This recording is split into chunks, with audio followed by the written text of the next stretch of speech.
오늘은 내 이웃을 사랑하라 라는 제목으로 하나님 말씀을 전하겠습니다.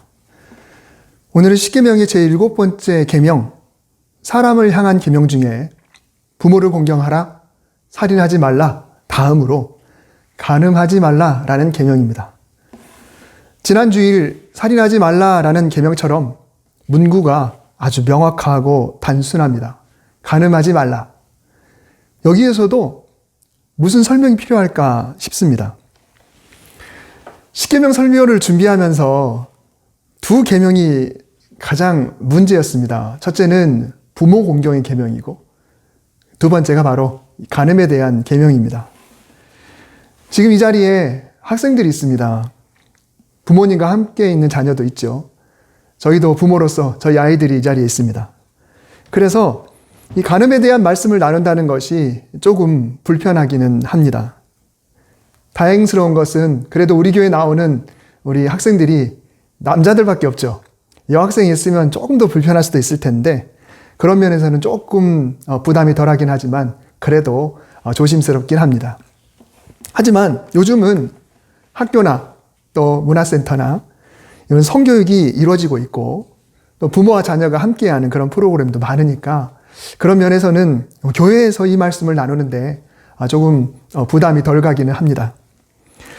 오늘 이 계명에 대해서는 이렇게 하는 게 간음입니다. 이렇게 하는 게 간음입니다. 오늘날 어떤 성교육 하듯이 그런 모든 것들을 나열하는 시간으로 갖고 싶지는 않습니다. 사실 7계명은 누구나 평생 안고 갈 문제이고요.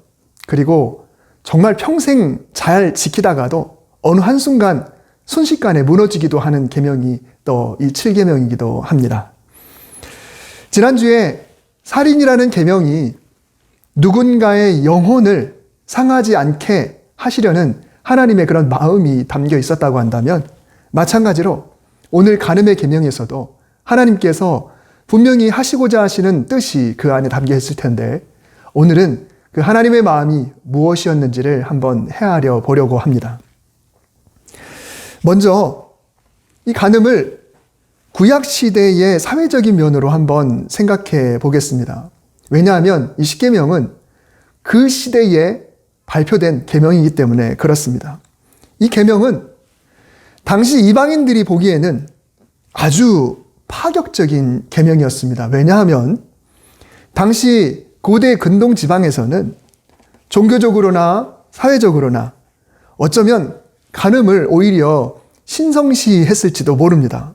그리고 당연한 관습으로 여겼을 것이고 정말 오늘날의 기준으로 보면 문란하지만 그 당시의 기준으로 놓고 보면 그저 자연스러운 행동이었을 수도 있습니다. 고대 종교는 생산력을 매우 중요하게 여기죠. 식물도 많이 열매를 맺어야 됩니다. 풍성해야 합니다. 또 가축들도 새끼를 많이 낳아야 합니다. 그러다 보니 다산, 이 풍요로움은 그들에게 있어서 매우 중요한 가치였죠. 열매가 맺히고 새끼가 태어나는 것을 매우 신성하게 여겼기 때문에 생명의 탄생을 위한 행위는 매우 자연스러웠고 심지어 신에게 제사 지내는 그런 장소에서 남자 사제와 일반 여인, 반대로 일반인 남자와 여자 사제 간에 어떤 이런 성적인 행위가 신성시되기도 했고 아주 자연스러운 그런 예배의 형태이기도 했습니다. 이방인을 위한 제사에서 이런 일들이 당연히 이루어졌던 그런 세상이라고 한다면 그 당시에 이방인을 향한 메시지는 아니지만 이스라엘 백성을 향한 메시지에서 간음을 금지하는 계명이 선포됐다라고 하는 것은 굉장히 파격적일 수밖에 없는 것입니다. 율법에서는 간음을 저지른 남자와 여자를 다 죽이라고 명령합니다. 이것도 역시 당시 문화를 생각해 보면 굉장히 역행하는 강력한 그런 명령이죠. 오히려 권장하고 자연스럽고 신성시하는 그런 행위를 오히려 저질렀을 때 다 죽여야 된다. 간음하면 둘 다 사형이다. 요즘 이런 제도가 있는 나라가 과연 있을까요? 모르겠습니다. 세계 어느 곳인가 있을지도 모르겠지만 간음했다고 둘 다 사형에 처하는 그런 법은 사실 흔치 않습니다. 오늘날에 비할 때도 너무 파격적이고 강력하죠. 그러면 하나님께서 왜 왜 이 간음이라고 하는 명령을 그렇게 강하게 말씀을 하셨을까요? 구약 성경에서 간음은 오늘날 우리가 생각하는 경우와는 조금은 달랐습니다. 고대 유대인들은 모든 관계를 다 간음이라고 보지 않고 다른 사람의 아내나 혹은 다른 사람과 정혼한 여인과의 관계를 간음이라고 이야기를 했습니다. 쉽게 말하면 유부녀죠. 결혼한 여인, 그리고 정혼한 여인. 정혼은 그냥 오늘날 너하고 나하고 결혼합시다. 양가가 결혼합시다. 이 정도로 끝나는 것이 아니라 정혼을 한 순간 이미 그 사람과의 부부가 됐다는 것과 똑같은 그런 경우였기 때문에 남자의 경우는 기혼자인지 아닌지 언급이 되지 않았지만 여인 같은 경우는 반드시 기혼 혹은 정혼한 여인으로 정해져 있었습니다. 당시 시대는 남성 중심의 사회였죠. 여성의 인권은 바닥이었고 재산처럼 여겨졌습니다. 심지어 그냥 일할 사람을 많이 낳는 그런 도구로 여겨지기도 했습니다. 그러니 이 여인의 인권은 바닥일 수밖에 없는 그런 상황에서 그 공동체 안에 있으면 이 여인이 인권이 그렇기 때문에 정말 살기가 힘들겠다라고 생각이 되겠지만 그래도 여인은 가정 안에 있을 때가 가장 안전했습니다. 가정을 벗어나면 안전 문제 그리고 먹고 사는 문제에 순식간에 위기를 맞게 됩니다. 그래서 율법에 보면 고아나 그리고 홀로 된 노인이나 그리고 나그네와 더불어서 반드시 돌봐야 될 최약자 중에 바로 홀로 된 여인을 말하고 있습니다. 만일 어떤 남성이 가정이 있는 여인과 간음을 하면요, 그 저지른 남성의 가정은 몰라도 여성의 가정은 그리고 그 여성으로부터 태어난 자식은 같이 순식간에 파괴가 됩니다. 그 여성의 남편 입장에서는 여자가 재산이니까 이 여자라고 하는 어떤 생명체보다도 사람보다도 재산권이 피해를 입었다고 생각합니다. 그래서 남편은 여성을 가혹하게 징계하고 그리고 쫓아내고 심지어는 죽이는 일까지도 저질렀습니다. 아브라함의 아내 사갈이 그의 몸종인 하갈과 그 아들 이스마엘을 너무 질투해가지고 쫓아내고 싶었었죠. 근데 여자가 스스로 쫓아낼 수는 없으니까 자기 남편에게 부탁을 해서 결국은 아브라함이 이 아내의 말을 따라서 이 종을 쫓아냅니다. 그랬더니 어떤 일이 벌어지나요? 이 하갈과 이스마엘이 순식간에 광야에서 죽게 되는 그런 위기에 바로 봉착하게 되고 그래서 하나님께 부르짖었다가 결국 건짐을 받게 되죠. 이것이 홀로 된 여인의 삶이라는 거예요.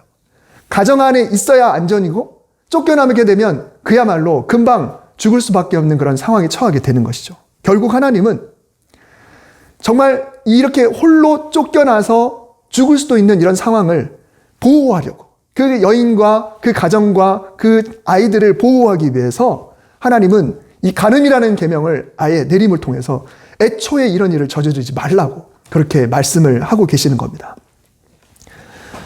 또한 이스라엘 백성이 가나안 땅에 정착을 했는데요. 이 땅이라고 하는 것은 그냥 단순히 내 땅, 내 기업 이렇게 생각한 것이 아니라 이스라엘 백성들은 이건 하나님으로부터 받은 땅이다.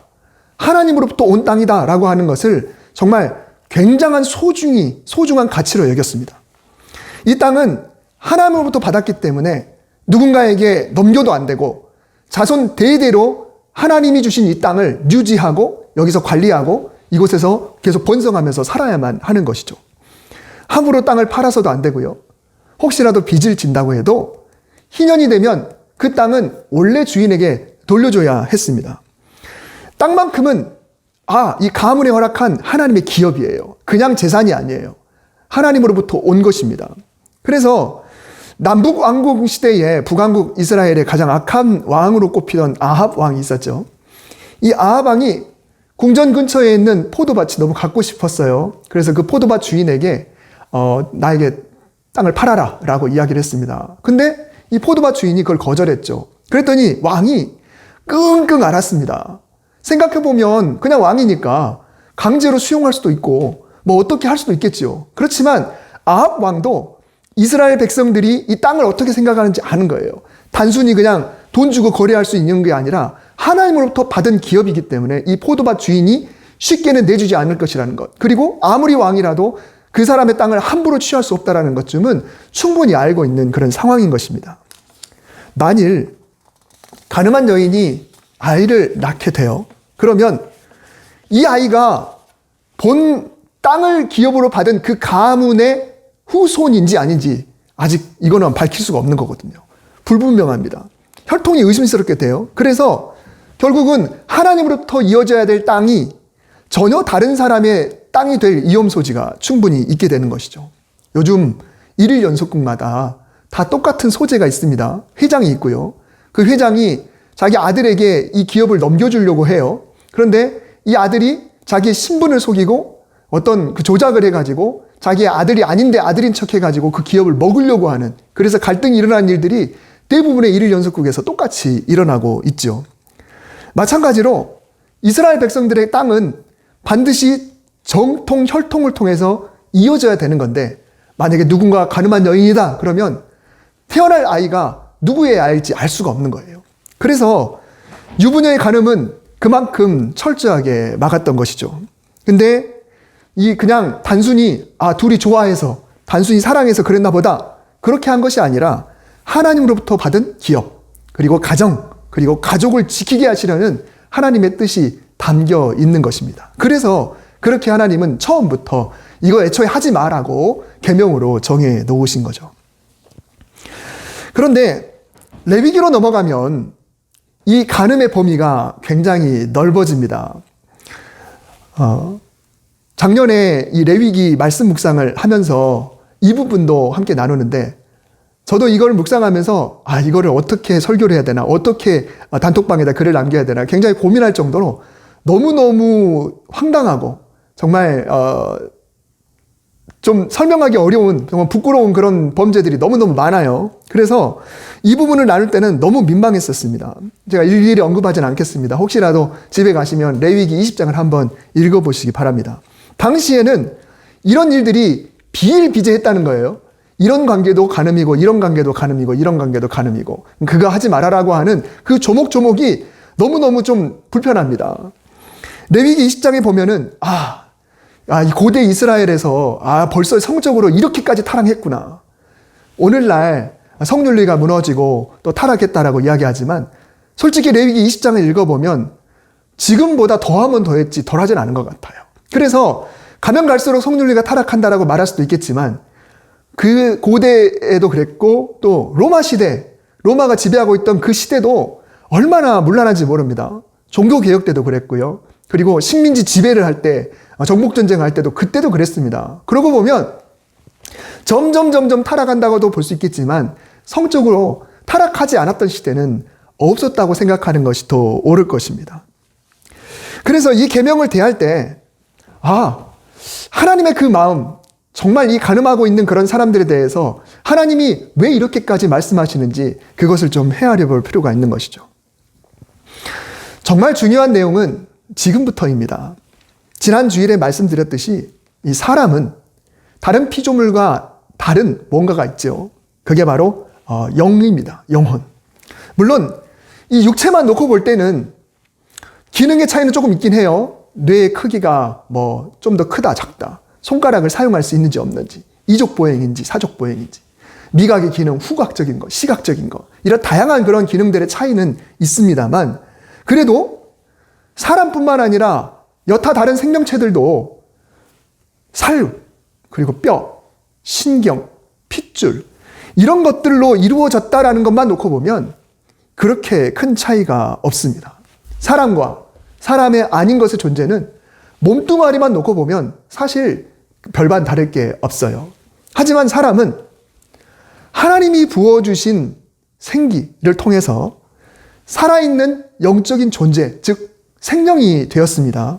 그래서 사람을 죽인다는 것은 이 몸뚱아리, 이 생명 자체를 죽이는 것이기도 하지만, 하나님이 말씀하시고자 하는 살인은 사람만이 갖고 있는 그 영혼을 죽이는 것이 살인이다라고 지난주일에 말씀을 드렸죠. 예수님께서도 그렇게 똑같이 말씀을 하셨어요. 성은 어떨까요? 성의 문제도 사실 마찬가지입니다. 육체만 놓고 본다면 사람이나 다른 짐승들이나 방법은 좀 다르고 또 시기의 그런 차이는 좀 있을지 모릅니다. 하지만 사람이나 다른 생명체나 별반 다를 게 없어요. 짐승의 암수가 짝짓기를 하듯이 육체를 가진 사람도 생명체로 보자면 암수, 즉 남녀가 짝짓기를 합니다. 그리고 임신의 기간이나 또 혹은 출산의 개체수 이런 것은 달라도 사람이나 짐승이나 다 출생까지 이어지죠. 큰 차이가 없습니다. 하지만 사람은 생명이기 때문에 사람의 성은 여타 생명체와는 분명히 다르죠. 사람의 성은 다른 짐승, 다른 생명체의 성과는 분명히 다릅니다. 다른 생명체의 짝짓기를 본능이라고 한다면 사람의 경우는 물론 생명체이기 때문에 본능도 있고 육체적인 교류도 당연히 있습니다. 하지만 생영, 영혼이 있기 때문에 더 중요한 것이 뭐냐면 바로 영혼의 교제와도 밀접한 관계가 있다는 것이죠. 아니 오히려 영혼의 관계가 훨씬 더 중요한 게 바로 인간의 성이라는 것입니다. 만약 영혼의 교제가 없는 관계라면 짐승이나 다를 바가 없을 것입니다. 사람만의 독특함입니다. 그러므로 간음이라는 계명도 사람이 영적인 존재라는 것, 그리고 생명이라는 것을 전제로 하고 생각을 해야 되는 겁니다. 그저 육체적인 욕구만 충족시키면 돼. 그게 윤리도덕적으로 무슨 문제야? 라고 이야기할 수도 있겠지만 사람은 절대로 부인할 수 없는 사실, 생명이라는 거예요. 그래서 영혼이 있기 때문에 성경에서 살인이 영혼의 문제다라고 했다면 역시 몸과 관련될 것만 같은 이 간음도 분명히 영혼의 문제인 것입니다. 그래서 남녀의 성은 영혼과 떼려야 뗄 수 없는 관계인 것입니다. 인생을 살아가다가 어느 정도 정신적으로 성숙해지고 나를 책임질 수 있고 나뿐만 아니라 이성도 책임질 수 있을 만한 나이가 되고 단순히 상대방의 육체가 아니라 그 영혼을 품을 수 있을 만한 때가 되었을 때 비로소 하나님과 사람 앞에서 둘이 하나가 되는 거룩한 서약을 하게 되죠. 그 서약을 예식을 통해서 하는 게 바로 결혼입니다. 그래서 이 결혼 관계 안에서 하나님이 허락하신 아름다운 성을 누리는 가운데 영혼이 하나가 되어지는 것, 이게 바로 거룩한 결혼 제도인 것입니다. 그런 면에서 보면 이 잘못된 성은 살인과 마찬가지로 내가 누군가의 영혼을 죽음으로 몰고 갈 수도 있고 또 나 자신의 영혼도 상하게 할 수 있는 그런 엄청난 죄가 될 수가 있습니다. 그래서 이 결혼이 어떤 특정한 연령이 돼야 되고 그리고 특정한 때가 되었을 때 그때 할 수 있게 되는 것이죠. 그만큼 영혼을 품을 수 있을 때 진정으로 내가 그 영혼을 사랑하고 그 영혼과 하나가 되고 싶을 때 그 자격이 되었을 때 비로소 결혼을 하게 되는 것입니다. 요즘은 글로리라는 드라마 때문에 학폭이 이슈가 되고 있습니다만 몇 해 전에 미투 열풍이 불었었죠. 나도 당했다. 그동안 누군가에게 과거에 성폭력을 당했는데 아무에게 말도 못하고 영혼이 상할 대로 상한 채로 살아가다가 내가 이렇게 살다가는 정말 영혼이 죽겠다 싶어서 내 영혼을 되살려 보려고 용기를 내는 그런 운동이 바로 미투 운동이었습니다. 그래서 이 성 문제는요, 단순히 육체만의 문제가 아니에요. 영혼의 문제입니다. 영혼이 사느냐 죽으냐의 문제인 것이에요. 영혼이 엄청난 고통을 안고 살아가게 되는 것이죠. 정신 분석학자이자 심리학자인 에리히 프롬은 성 문제를 언급하면서 영어로 needs와 wants를 구분했습니다. needs, N-E-E-D-S, wants, W-A-N-T-S. 영어 시간에 배우죠.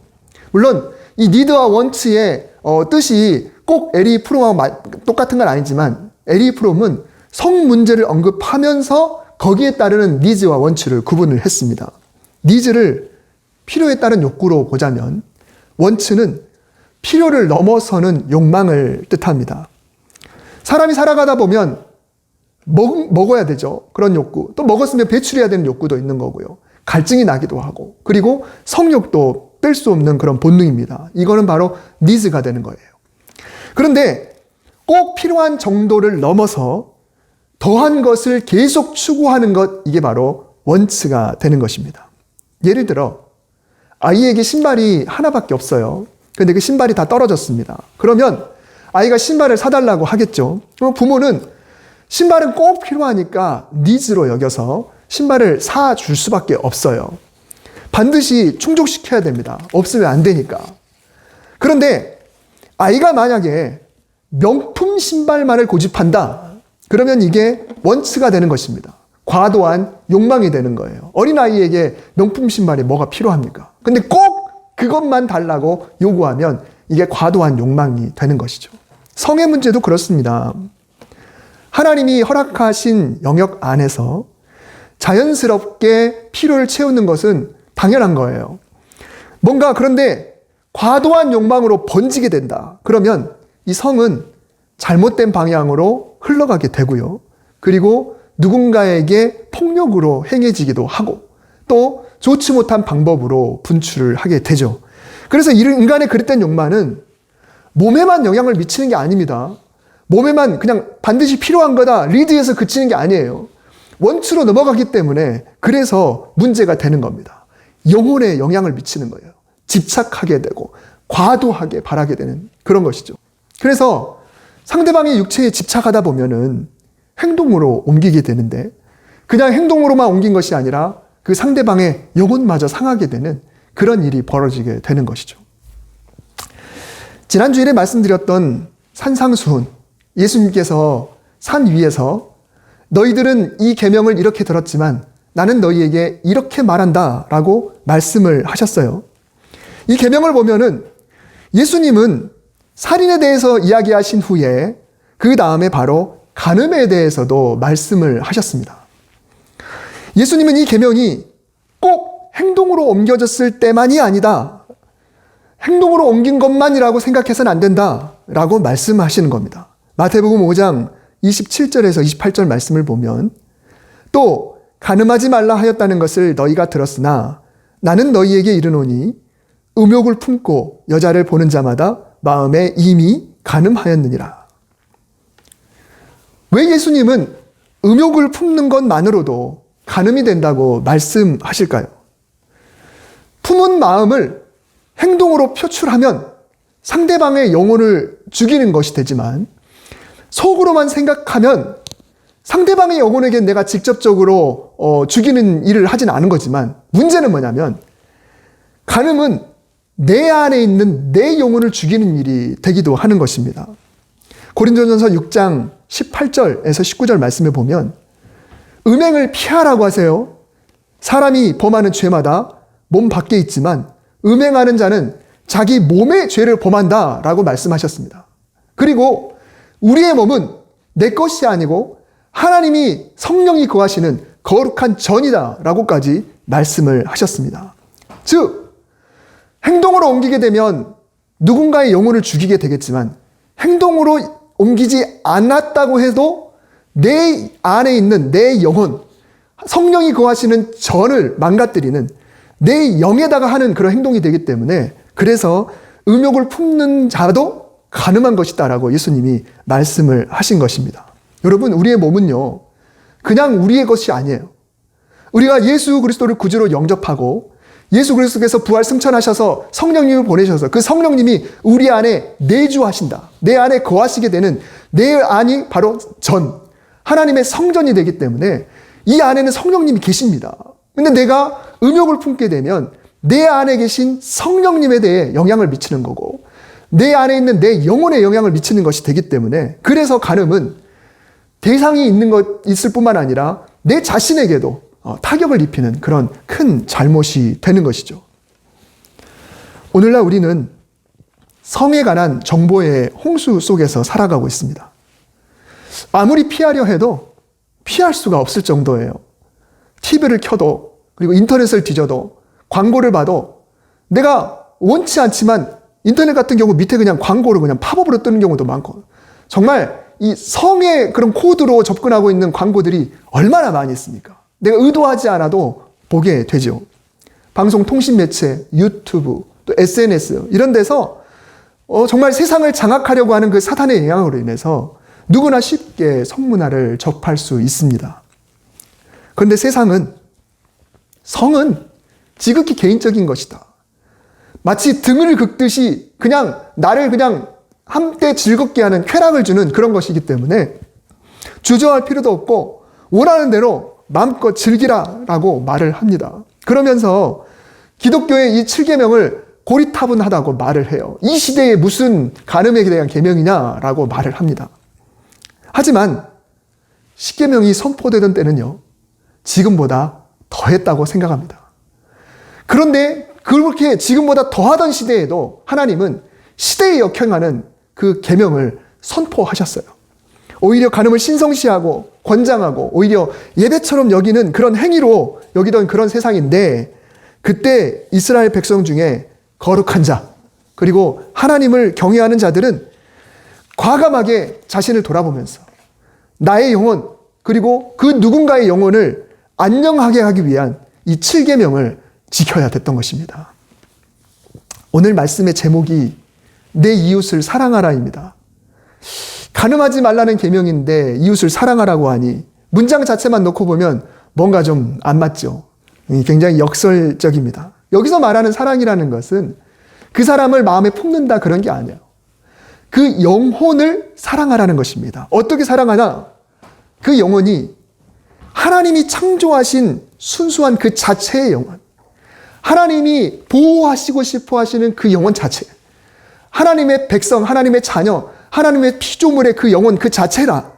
그 자체로 생각하고 내가 그 영혼을 그 마음으로 사랑하라라는 것이죠. 그 사람을 그런 마음으로 사랑하게 되면 내 욕망의 대상으로 생각할 수가 없는 것입니다.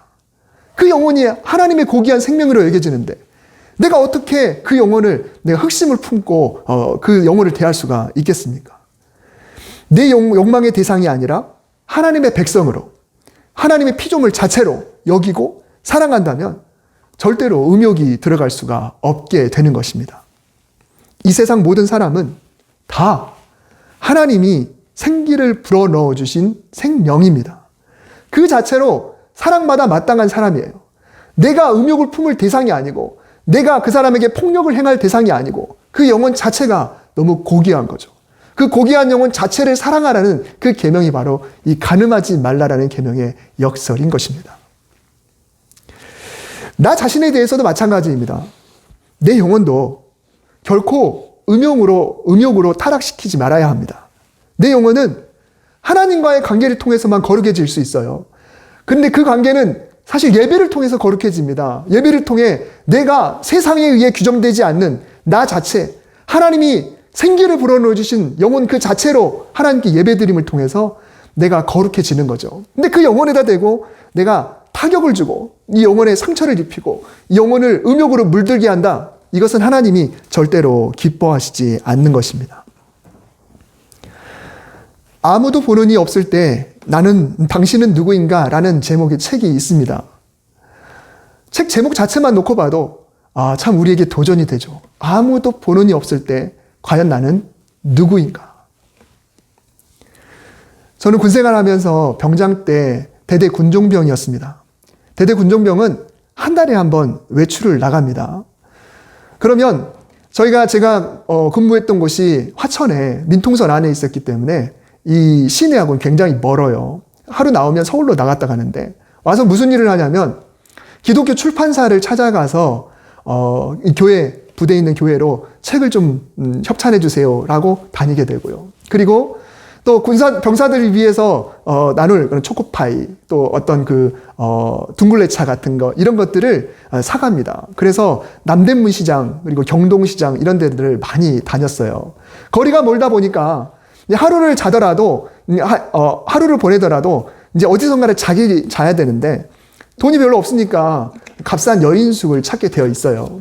그러면 그 깜깜한데 군인이 옷을 입고 군복을 입고 그곳을 가다 보면 유혹하는 손길들이 있습니다. 저는 하나님을 믿는 그런 사람이지만 남들이 볼 때는 그냥 혼자 밖에 돌아다니는 군발이에요. 그러면은 제가 여인숙 쪽으로 가다 보면은 누군가가 와서 저기요 라고 하면서 나를 불러요. 그럼 어떻게 한 줄 아세요? 저는 그냥 돌아서 주랭랑을 쳤습니다. 너무 무서운 거예요. 뭐가 무서울까요? 물론 그 여인도 무섭지만은 하나님이 지금 이걸 보고 계시다라고 하는 것이 무서운 겁니다. 하나님이 지금 나를 보고 계시는데 내가 어떻게 그 유혹에 넘어갈 수 있는가? 지금 사실 저를 보고 있는 사람 없잖아요. 저는 그냥 군발이거든요. 제가 군종입니까? 그리고 뭐 우리 부모님이 보고 계십니까? 나를 아는 사람이 누가 있어요? 그냥 숙소에 그냥 가서 잠을 자는 한 남자인데 그래도 하나님이 보고 계시기 때문에 저는 과감하게 뿌리칠 수밖에 없는 것입니다. 우리가 어떤 일을 하게 될 때, 그리고 나에게 유혹이 왔을 때 하나님이 내 옆에 계시다고 한번 생각해 보십시오. 아무도 보는 이가 없지만 반드시 보고 계시는 분이 바로 하나님이신데, 그 하나님이 나를 보고 계시는데 과연 내가 무엇을 할 수가 있겠습니까? 오늘 이 말씀을 통해서 우리의 영혼이 더 강건해지는 그런 복된 시간이 되었으면 좋겠습니다. 누군가의 영혼을 더 사랑하고, 그리고 내 영혼을 사랑하고, 그렇게 사랑을 한다면 이 간음의 계명은 절대 우리에게 부담스러운 계명이 될 수가 없습니다. 우리의 평생 우리가 싸워야 될 숙제이지만 하나님의 그 마음을 헤아리십시오. 누군가를 더 사랑하자. 하나님의 사람으로 더 사랑하자. 내 영혼을 하나님의 사랑으로 사랑하자. 그러면 우리에게는 세상의 그 어떤 유혹도 우리를 넘어뜨리지 않는 그런 강력한 힘이 우리에게 생길 줄 믿습니다. 그런 믿음의 성도 되시기를 주님의 이름으로 축복합니다. 기도하겠습니다. 하나님, 우리가 평생 싸워야 될 숙제, 그리고 나는 괜찮겠다 생각해도 언제 무너질지 모르는 그런 유혹들이 우리에게 있습니다. 지금도 어쩌면 과거에도 많은 실패를 경험했을지도 모릅니다. 하나님, 이 문제가 단순히 육체에 대한 것이 아니고 영혼의 문제라고 주님 말씀해 주셨고, 우리가 남의 영혼을 사랑할 때 절대로 누군가에게 영혼에 타격을 가하는 일은 일어나지 않을 거라는 그런 말씀을 우리에게 해주셨습니다. 하나님, 우리에게 방패가 되어 주시옵소서. 우리를 보호하여 주시옵소서. 영혼을 사랑하게 하여 주시옵소서. 특별히 우리 학생들도 앞으로 세월이 지나면 결혼을 하게 될 텐데 그때까지 영혼을 소중하게 여기고 영혼을 사랑하는 그런 복된 학생들 될 수 있도록 도우시고, 학교 다닐 때 또 세상 속에서 많은 유혹들이 있을 텐데 주님께서 보호해 주시고 물리쳐 주시어서 굳건하게 믿음의 신앙인으로 잘 자랄 수 있도록 주여 축복하여 주시옵소서.